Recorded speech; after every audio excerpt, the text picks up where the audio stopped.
욥기 10장 8절로 13절까지 저와 여러분들이 교독합니다. 주의 손으로 나를 빚으셨으며 만드셨는데 이제 나를 멸하시나이까.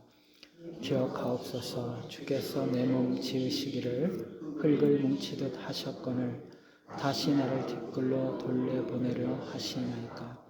주께서 나를 젖과 같이 쏟으셨으며 엉긴 젖처럼 엉기게 하지 아니하셨나이까.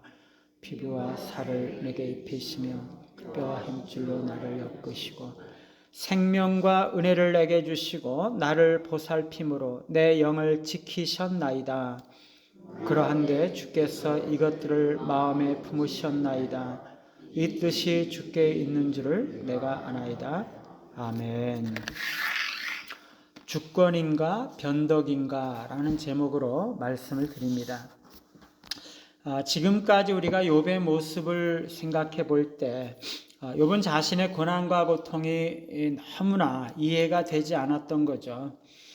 자신이 절대적으로 어렵다고 생각했던 것은 아니었지만 자신은 진실로 하나님 앞에서 정직하게 살아왔고 성실하게 살아왔고 하나님을 경외하면서 정말 신앙과 양심에 따라서 그렇게 평생을 살아왔던 거죠.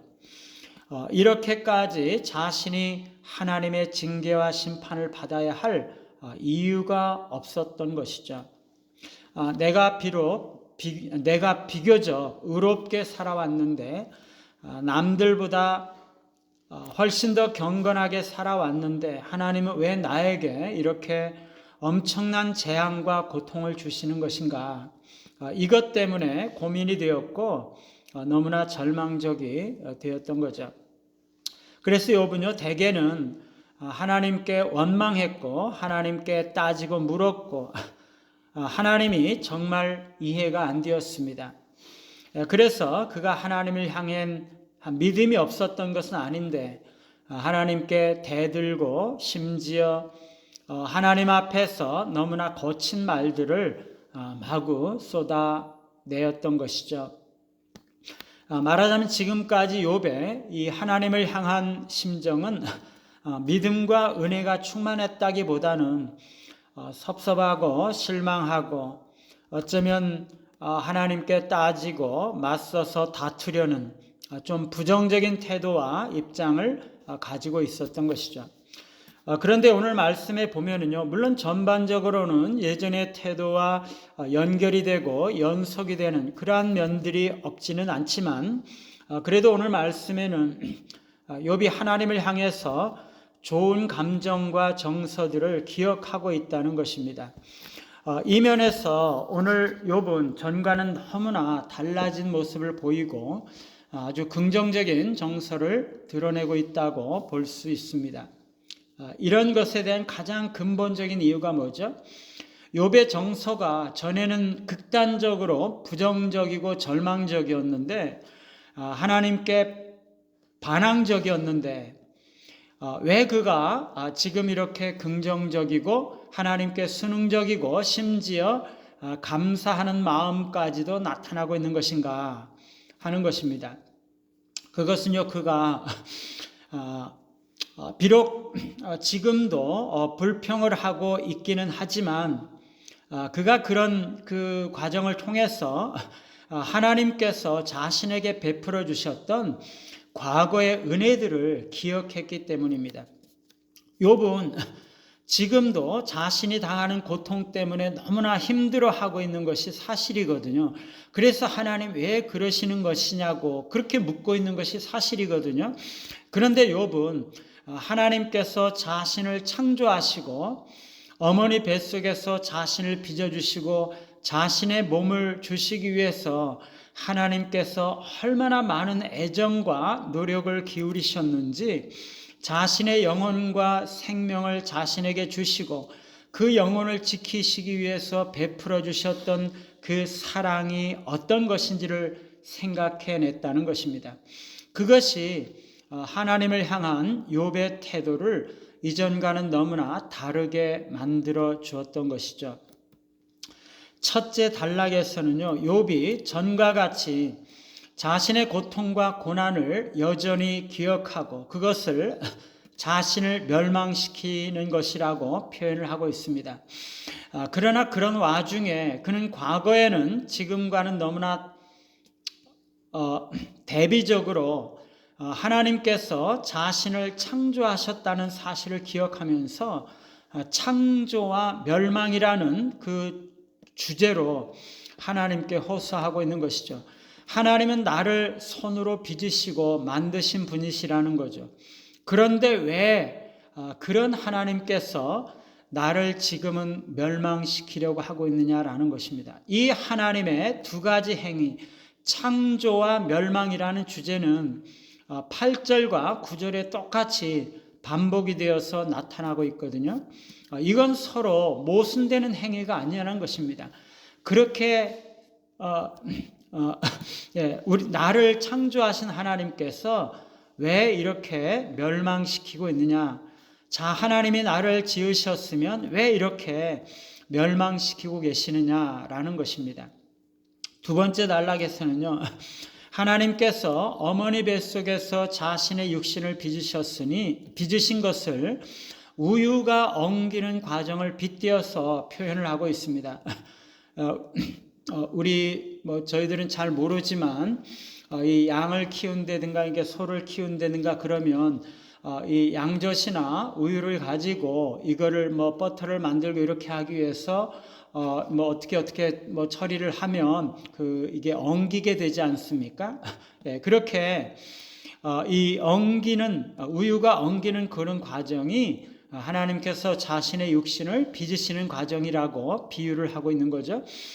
주께서 나를 소나 양의 젖을 쏟으심 같이 그렇게 쏟으셔서 그 우유를 엉기게 하심 같이 나의 뼈와 힘줄 피부와 살을 입히시면서 내 몸의 형체를 갖추게 하셨다는 거죠. 세 번째 단락에서는요, 그 몸에 활력을 주는 생명과 영혼을 하나님께서 어떻게 지으시고 돌보시고 지켜주셨는지를 말씀하고 있는 거죠. 그래서 결국에 욥이 하나님께 말씀드리고 싶었던 것이 뭡니까? 그런데 왜 나를 지금 이렇게 멸망시키느냐라는 것입니다. 그렇게 나를 위해서 정성과 노력을 다 기울였음에도 왜 지금은 그렇게 멸망시키고 있느냐라는 거죠. 어떻게 보면은요, 이 창조와 멸망이라는 두 가지 상반된 주제를 같이 말하고 있기 때문에 욥은 오늘의 본문에서도 전과 같이 이 태도가 달라진 게 없다 이렇게 볼 수도 있거든요. 그런데 그렇지가 않습니다. 달라졌어요. 왜 그렇습니까? 어떻게 알 수가 있나요? 하나님께서 자신을 창조하시고 어머니 뱃속에서 빚으시고 자신의 영혼을 돌보사 생명과 은혜를 주셨다는 사실을 아주 자세하게 생생하게 풍성한 비유를 들어가면서 표현하고 있다는 거죠. 이런 표현들을 보면은요, 하나님께서 얼마나 애정을 가지시고 얼마나 공을 들여가면서 욥의 육신을 빚으시고 만드셨는가 하는 게 느껴지는 거죠. 그리고 특별히 12절에 보면 생명과 은혜를 내게 주셨다라고 말하고 있지 않습니까? 이게 언제적 이야기죠? 고난받기 이전에 이 상태에 대해서 말하고 있는 거죠. 그 상태를 기억을 하면서 그거를 긍정적으로 바라보면서 기억을 하고 있다는 것입니다. 마치 부모가 사랑스러운 자녀를 돌보고 사랑을 가지고 길러주시고 돌보아 주시고 이끌어 주셨던 것처럼 하나님께서 과거에 자신에게 베풀어 주셨던 그 은혜들은 자신을 그렇게 돌보고 사랑하면서 만들어 오셨고 지켜주셨다는 것입니다. 그런데 지금은 왜 나를 이렇게 고통스럽게 하면서 나를 멸망시키느냐는 거죠. 여러분, 성경에는요, 여러 번 하나님을 토기장이로 그리고 우리를 토기로 비유를 하고 있죠. 토기장이가 진흙을 빚어서 토기를 만들고 나서는요, 그것을 자기 마음대로 다시 뭉개버리고 다시 새롭게 토기를 만들 수 있는 권한과 주권이 토기장이에게는 있다. 그렇게 성경은 여러 번 말씀을 하시죠.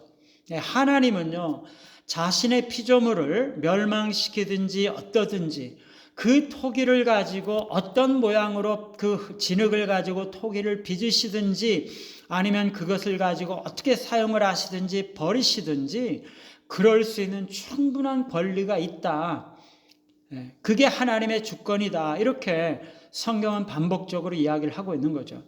토기인 우리는 토기장이에게 하나님께서 왜 나를 이렇게 하시느냐 저렇게 하시느냐 그렇게 말할 수 있는 왈가왈부할 그런 권한이 전혀 없다는 것입니다. 그런데 하나님은요, 우리의 토기장이실 뿐만 아니라 우리의 아버지이시기도 하시거든요. 우리에게 언약을 베푸시고 우리를 하나님의 백성과 자녀로 삼으신 우리의 아버지시거든요. 오늘 창조하시는 하나님의 모습에는요, 너무나 자상하시고 너무나 애정이 많으시고 너무나 친절하신 그런 아버지로서의 모습이 잘 나타나고 있는 거죠. 그런 하나님이라면 왜 전에는 그렇게 사랑스럽게 나를 키우고 돌보고 사랑해 주셨고 나의 몸을 빚어 주셨고 나를 위해서 온갖 정성과 노력을 다 기울여 주셨는데 이제 와서 마치 너무나 돌변해서 사랑했던 자식을 갖다가 몽둥이로 두드려 패는 것처럼 자신을 왜 그렇게 멸망시키고 있느냐라는 것입니다. 이런 모습은 사랑스러운 아버지, 인자와 자비를 베푸시는 언약의 하나님의 모습과는 전혀 다르다라는 것입니다. 과거의 나를 대하는 모습과 지금의 나를 대하는 모습은 정말 모순적이지 않느냐라는 거죠. 이거는요, 너무나 변덕스러운 거죠. 정말 자비롭고 사랑하셨던 그런 아버지가 갑자기 돌변해서 아들을 향해서 그렇게 몽둥이질을 하고 있다는 것은 너무나 이해할 수가 없다는 것입니다. 여러분이라면 이런 경우에 우리라면 어떤 마음이 드시겠어요? 어떻게 생각하시고 어떻게 행동을 하시겠어요? 우리는요, 어쩌면 욥과 같은 동일한 심정에 있을 수도 있을 것이에요. 그런데 우리가 기억해야 되는 것은 우리가 하나님을 충분히 다 알 수는 없다는 거죠. 우리 생각으로 하나님을 잘 안다고 생각하지만 하나님은 우리의 생각의 범위, 우리 인간 이성의 한계를 넘어가시는 분이시라는 것입니다. 우리가 하나님을 다 이해할 수가 없습니다. 너무나 크신 하나님이시기 때문에 우리 생각으로 다 이해할 수가 없는 거죠. 우리가 이것을 안다면 너무나 변덕스럽게 아들을 무지막지 태작하시는 것처럼 하나님이 그렇게 보였어도 우리는 끝까지 하나님께서 어떤 뜻과 목적이 있으시다. 우리가 이해할 수 없는 어떤 이유가 있으시다. 하나님은 나를 향하여 선하신 뜻을 품고 계시고 여전히 변함없는 사랑으로 나를 사랑하고 계신다라는 것을 붙들어야 하는 거죠. 이게 믿음인 거죠. 이게 소망인 것입니다. 이게 하나님을 향한 믿음과 소망과 또 하나님을 향한 사랑인 거죠. 언제 이렇게 믿음이 생깁니까? 하나님께서 지금도 나를 붙들고 계시고 선하신 마음을 품고 계시다. 그런 믿음이 언제 생기는 것인가요? 과거에 하나님께서 나에게 베풀어 주신 은혜와 사랑을 기억할 때 우리는 그렇게 하나님을 향하여서 믿음과 소망을 회복할 수가 있는 것이죠. 어떤 어려운 고난의 시간을 지날지라도 나를 빚으시고 먹이시고 길러주신 그 하나님을 기억하시면서 과거에 나에게 베풀어 주신 그 모든 은혜들을 기억하시면서 끝까지 믿음을 잃지 않고 소망을 품고 승리하시는 우리 모두가 되시기를 간절히 바랍니다. 찬송가 447장입니다.